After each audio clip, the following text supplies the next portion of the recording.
First up this morning, we'll try to take the bills in order as we're published, but we've got some members need to come and go for other committees, so we may just move around the agenda as we need to make sure the folks are present for their presentation. Senate Bill 1, Property Tax Relief Bill, is an amend and vote only. We have amendment number 17 that was sent out to the public this morning already. We have worked extensively with the governor's office to get this to a good spot. We just think there's a fine line that we have to walk to make sure that we are careful to be responsible to the local units of government, at the same time provide some relief to taxpayers. And you'll see this morning as we work through the outline of the bill that the people we heard most from were people over 65 and disabled veterans. And so we're working to try to provide the most relief to those folks. The fiscal note on this is just shy of $300 million in the first year, growing to about $800 million in year 3. So with that, we'll take a look at amendment number 17. And first of all, it requires the DLGF to develop and maintain a property tax transparency portal that allows taxpayers to compare their current tax bill with potential changes under proposed tax rates and provides taxpayer feedback to DLGF and local units. And we ask that the DLGF make the portal available no later than January 1st of 2026. And with that, I'll ask Senator Buchanan to highlight Senate Bill 8 that's being moved into this bill and other pieces of the referenda timeline in question. Senator Buchanan. Yes, thank you, Mr. Chairman. Senate Bill 8 really highlights on the referendum process and particularly with schools, and we have expanded it to all units, local units of government. And a couple key points here that it does. One is requires referendums to happen on November of even numbered years when more the voter participation. 2 is required a levy-based referendum where it's really, you can have your rate, but we need to know how many dollars you're trying to raise and be upfront with the voters when it comes to a levy-based. The ballot questions, there are some revisions to the ballot questions trying to make sure they're very practical and straightforward with the voters as far as what they're asking for. There are cooling off periods, and they say a cooling off period is where you cannot renew a referendum back to back. So say one ends and then another one starts immediately after that. There is some provisions in there, but we did give an exemption for a school operating referendum and a school safety referendum, which would basically, a school could do that. Several concerns was brought up with schools who use a operating referendum to help pay teachers. And that is a reason we do not have the cooling off to operating in school safety referendums. So with that, happy to answer any questions regarding this referendum process, but that is it in a few bullet points in a nutshell. Yes, members' questions. Senator Randolph. Thank you, Mr. Chair. The safety and operate, is that an exception to the cooling off period? Yeah, that cooling off period does not apply to school safety and operating referendum for schools. Okay, so the cooling off period is a year's period or what? It's 1 year, yes. 1 year. Okay, thank you very much. Thank you, Mr. Chair. Other questions from members of the committee? Next up is the debt limit provisions. It requires a 1-year waiting period on school control project referenda and GO bonds. Provides that if a local unit issued GO bonds with a term of 5 years or less between January the 1st of this year and April the 30th of this year, then the following expiration of those general obligation bonds would be 2 years with a 2-year cooling off period. We do make an exception for a natural disaster or an accident or other unanticipated emergencies, which is currently a DLGF exception on the excess levy appeal. Senator Baldwin, you want to take the next topic for us? Yeah, thank you, Mr. Chairman. Senate Bill 9 is being amended into, or portions of Senate Bill 9 being amended into Senate Bill 1. This caps the maximum levy growth quotient at a max of 0% pay 26, 1% pay 27, and 2% pay 28. And then after that, we go to the methodology in Senate Bill 9. In Senate Bill 9, we simply added 3 more indexes. We had previously only used one index, and that was the U.S. non-farm business labor, U.S. non-farm income, I'm sorry. We kept that one, but we made it percent change by county, weighted at 20% of the total. There's 4 metrics, 2 weighted at 20%, 2 weighted at 30%. So the other 3 metrics are Indiana personal consumption expenditures, 6-year average percent change, and then the average annual pay in total for all industries and all establishment sizes in Indiana, 6-year average percent change. And then lastly was the U.S. non-farm business labor productivity, which is output per hour, 6-year average percent change at a 30% weight. Those were really selected because we thought they were more representative of the Hoosier economy and also really to kind of flatten the maximum levy growth quotient trend line and provide a more predictable outcome for taxpayers. We also prohibit local units from going above the MLGQ by removing excess levy appeals, like the 3-year growth, the school bus transportation replacement, extension of service, and the shortfall. We retained the excess levy appeal for annexation, emergency, and correction of errors. And then we created a new referendum process to allow local units operating funds to go above the MLGQ. So the thought process there was go out and ask the taxpayer. The referendum may only be on the ballot in the fall of general election years. Schools may not participate in this new referendum if they have an operating referendum under IC 2046-1, and if they have a school safety referendum under IC 2046-9, may not use the proceeds for this new referenda for the same purpose. DLGF is going to provide local units with a template ballot question language and provide a report to Legislative Council with that template ballot language. This mirrors the process to adopt referenda in school operating and school safety referenda statutes. And the referenda uses are restricted to the uses of the fund for which the unit's MLGQ is subject. And lastly, the levy may be imposed for only 1 year. A levy may not be extended under this chapter.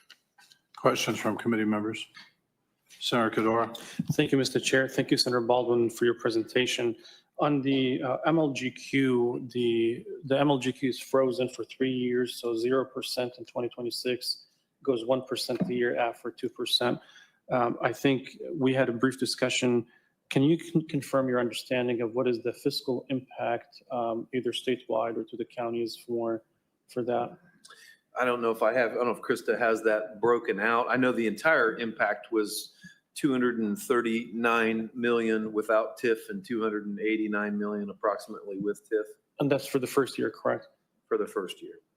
And I'll defer to the chair. And that's everything that we've done with this amendment. Sure. 687.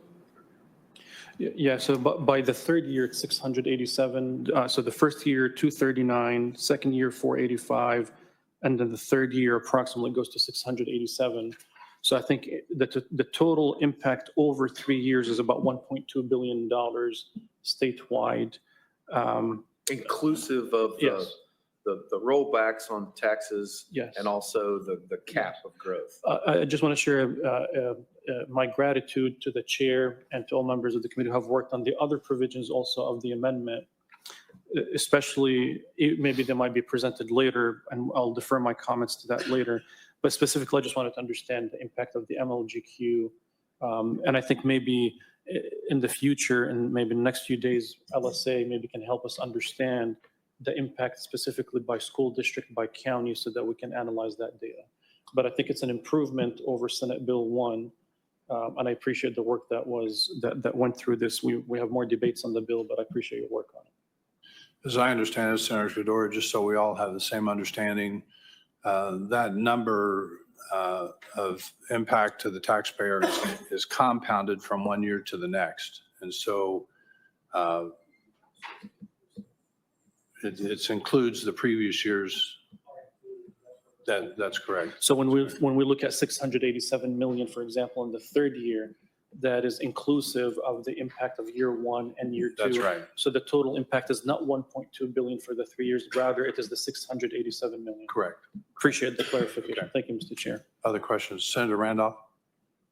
Mr. Chair, does it basically means that we're going to have maybe two amendments, possibility of two amendments every even year, especially with the amendment we're talking about with Senate Bill 8? Referendums. Is this what I'm hearing? That there might be two amendments, a school corporation, have two referendums every 2 years, is that possible? Amendments, are you saying they would have referendums? Referendums. Okay, I'm sorry, I got thrown off I'm there. sorry, referendums. No, not We're gonna have a referendum by amendment number 9, by Senate Bill number 9. Is that correct? if they choose. And then we're gonna have one by Senate Bill 8. Is that correct? So we're talking two then. That we Two. might have in the same year. That's possible. One for operating and one for capital and, So it'll be two separate amendments. I keep saying amendments, referendums. Yeah, but keep in mind, this also applies to all local units of government too, is what, it's an avenue for local units. not of limited to government. schools. It's not limited to two? Really? So I'm just thinking whether or not a municipality or school corporation would want to do two amendments the same year. Amendments again, referendums, same year. I guess I don't know if the school corporation's ever done two at the same time, but I guess you Yeah, technically could. I mean, does this bit, with the referendums, with the Senate Bill 8 and 9, would that be allowed? I believe so. I want to get Yes. clarification, but I think it would, yeah. Yeah, and then if it's allowed, my question is whether or not entity would want to do two within the same year. I don't know. That'd be a local I'm decision. just throwing that Yeah. out. I'm just throwing that out in terms of that. And I can see the possibility of the resistance in terms of that. I mean, they've already going to have a resistance anyway because of the bill allowing them, we have to share it with charter schools. So that's going to be an issue as well. I don't know. But anyway, it's something to think about. And I'm just thinking it might make an entity think twice about even doing a referendum because all these curveballs coming at them and everything, which is what it is. But thank you. Thank you, Mr. Norman. Other questions for Senator Baldwin? Senator Rogers, would you take the next topic on property tax deductions for veterans and over 65? Thank you, Chairman Holdman and members of the committee. This is what I heard most this year is from folks that are over 65 as well as veterans. So this part of the amendment addresses that. For the totally disabled veteran or veteran with at least 62 with a disability of 10% or more, it increases the maximum amount of deduction from $14,000 to $20,000. Changes the AV limit from $240,000 to $300,000. And then when it comes to the over 65 deduction and credit, it changes the income limit to $60,000 for a single filer, which was originally $30,000. And then for a joint filer, $70,000, and that originally was $40,000. And it changes the AV limit also like the veterans from $240,000 to $300,000. And it increases the maximum deduction from $14,000 to $20,000. And in both cases, both the veteran and the seniors, it provides that the AV threshold amount will be adjusted each year by the median home price sale price as determined each month by the DLGF using the National Association of Realtors. So this will increase as property values increase. The AV limit is going to increase for both seniors and for veterans. So thank you and happy to answer any questions. Questions for Senator Rogers? Senator Rogers, do you want to talk about the optional county property tax deferral program? Sure. In Senate Bill 1, we've included the language from Senate Bill 6 that sets up a process for a homeowner to defer some of their property taxes. This is an optional program that may be adopted by the county fiscal body, and they can set up their own criteria for participation, such as age, income, or assessed value. If a county adopts the property tax deferral program, the minimum amount that a homeowner may defer each year is $100, and the maximum is $500, and the total amount that can be deferred on the home is $10,000. All property taxes deferred under this program become a lien on the property, and it is due and payable when the property is transferred or when the property ceases to be used as the individual's principal place of residence. At no time can the total outstanding debt, liens, and principal balance exceed the excess value of the home. The DLGF will prepare a loan application agreement that counties can use, and the county treasurer will manage the program. If there are any recording fees, they will be paid by the homeowner. And the county may choose to charge interest on the outstanding balance. However, that interest cannot exceed 4%. So this program is designed to allow homeowners to stay in their home when for some reason they are having difficulty paying their property taxes. So happy to answer any questions. Senator Niemeyer. Senator Rogers, the money that's deferred, when this lien is paid off, each taxing district gets their money back that was deferred, like townships, schools, or whatever. How is that paid out when the lien's paid? I mean, is it divided the way it should have been? I mean, they took $500 off their tax bill, let's say, for a deferral. So when they build up 10,000 in there, said 10,000 lien is paid off. How is that lien paid back to the taxing districts? Well, it's paid off based on what that percentage should be at the time of the deferral. So the townships and everybody would get money from that Correct, payback yes. when it comes due, not the county. Correct. It Each goes to taxing each district. taxing district. Yes. Thank you, Senator Rogers. Other questions for Senator Rogers? Yeah, Senator Garden. Thank you, Mr. Chair. Senator Rogers, thanks for this. I think this is a fantastic idea. Have you spoken with any locals? Do you have a sense for the participation that they might engage in this? I have not. I've talked somewhat to my local county, St. Joseph County, and they liked the idea. I know when I talked to the assessor's office, because when they sit at a PETA BOA hearing and they hear a homeowner in tears that now that they can't pay their property taxes, they say we need to do something. And this is an opportunity for them to be able to help a homeowner that may be going through some very difficult times, or maybe a senior that's on a fixed income that just doesn't have the means based on the increased assessment. So I do think there'll be counties that will want to take advantage of this.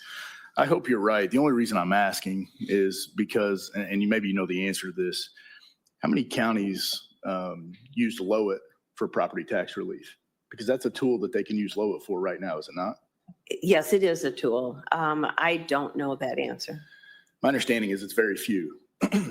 And I just want to point that out because we have a lot of locals that have came to us and talked to us about the impacts of Senate Bill 1. And they have tools to help Hoosiers right now with property tax relief. And quite frankly, they have been derelict at their duty. And so that's why we're talking about a lot of these reforms. We have tried to give them tools here at the state to help them with home rule and local control. And most of them, in most cases, have chosen not to do that. So I just appreciate this. I appreciate your amendment, your work on this, and I hope the locals choose to engage. Well, thank you, and that was an excellent point. Senator Randolph. Thank you, Mr. Chair. Can you explain that lien part once again for me, please? Well, it's just whenever, as an example, if you have a mortgage on your property, it creates a lien on that property that has to be paid if the property is transferred. And it would be the same for this property tax deferral. It would be a lien on the property. So when the property is sold, then that lien would have to be satisfied.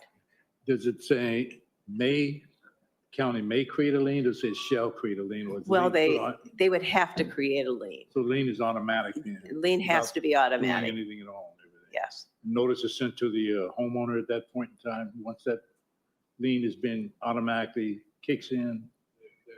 Yeah, They've signed an agreement that Correct. DLGF will provide that when they sign the agreement, Agreement. it becomes the lien on the property and that's Yes. recorded and so.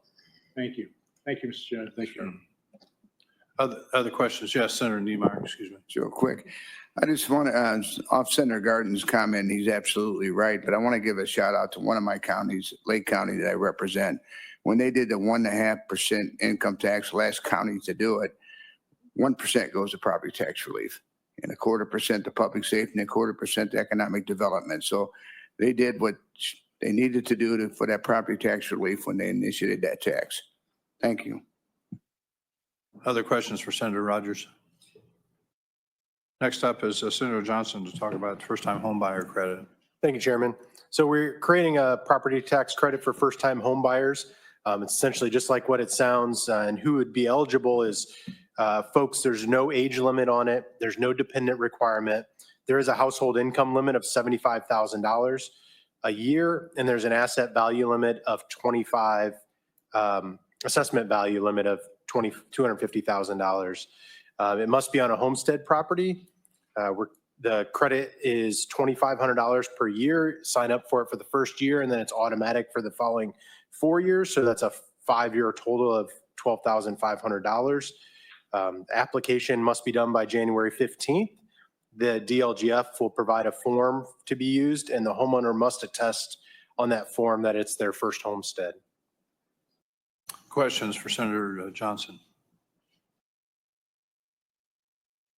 Folks, that is the sum and substance of the amendment number 17 on Senate Bill 1. Committee discussion, will of the committee? Move the amendment. Do we have a second? Call the roll. Senator Cadora. Oh, well, excuse me. We'll take it by consent. Can we take it by consent? We have an amended bill. Will of the committee? Move the bill as amended. Discussion.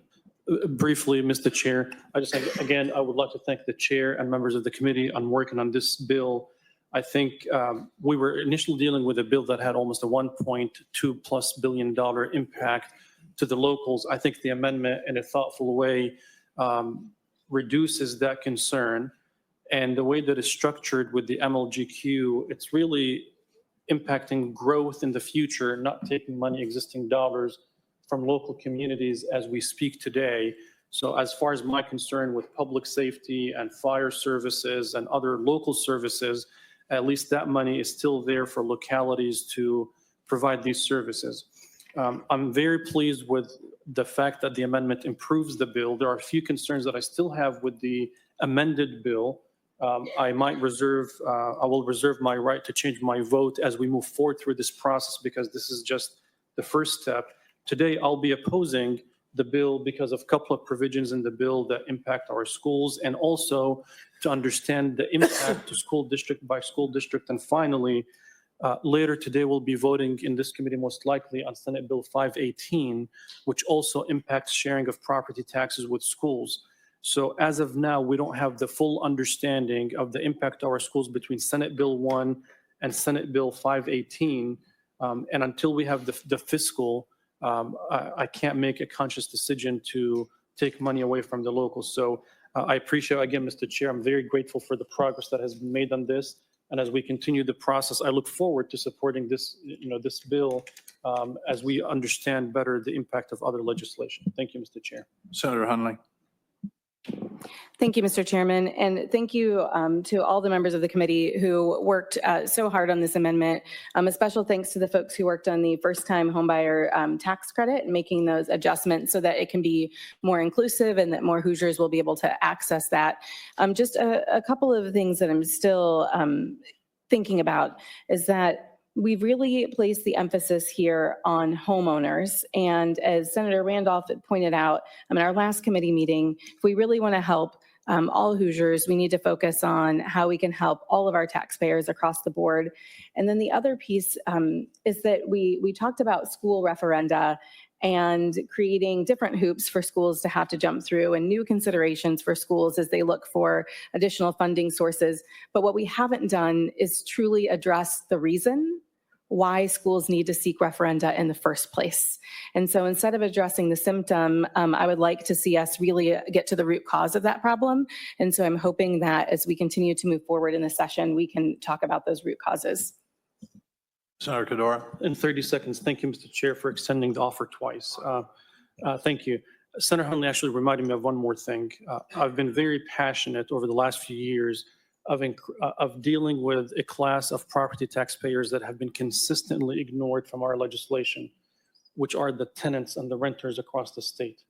These folks, 550,000 plus across the state, they pay property taxes through their monthly rent, and their $3,000 exemption has not been changed or have not been changed for, at least to my knowledge, 10 or 15 years.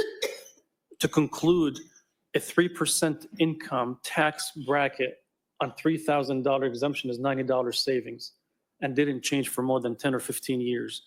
So I hope that one of the changes for this amendment or for this bill on a move forward basis is to truly treat all property taxpayers, give them the relief that they need. So I'm hopeful that maybe on second reading amendment, we can maybe do something for the tenants as well. Thank you, Mr. Chair.